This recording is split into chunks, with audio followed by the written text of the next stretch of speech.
அது சொல்லிடுச்சுல, எனக்கு ஒன்று செட் ஆகலைன்னு. உனக்குன்னு உடம்புக்குள்ள ஒரு கௌரவம் இருக்குல்ல, நம்ம மட்டும் சும்மாவை பிறந்திருக்கோம். உனக்கு என்ன வேணும்னா உனக்கு என்ன, நீ போ, என்னோட லைஃப் எனக்கு லீட் பண்ண தெரியும்னு வாழ்ந்து காட்டுங்கடான்ற நான் பசங்களையும் பொண்ணுங்களையும் 2 பேரையுமே.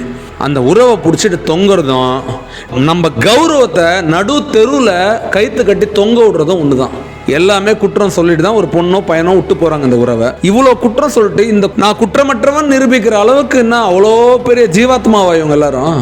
அப்போ எங்கேயோ ஒரு இடத்துல எனக்கு வேணான்னு நான் முடிவு பண்ணிட்டேன் அப்படின்னா அதை நீ முடிவு பண்ணக்கூடாது, நான் முடிவு பண்ண. நல்லா ஞாபகம் வச்சுக்கோ, நம்மளை இன்னொரு உறவு வேணான்னு கழிச்சு போகக்கூடாது. அதுக்கு முன்னாடி நீயே புரிஞ்சுக்கோ, நீ வருத்தம் இல்லைன்னு அந்த பொண்ணு ஃபீல் பண்ணது சரி, ஓகே.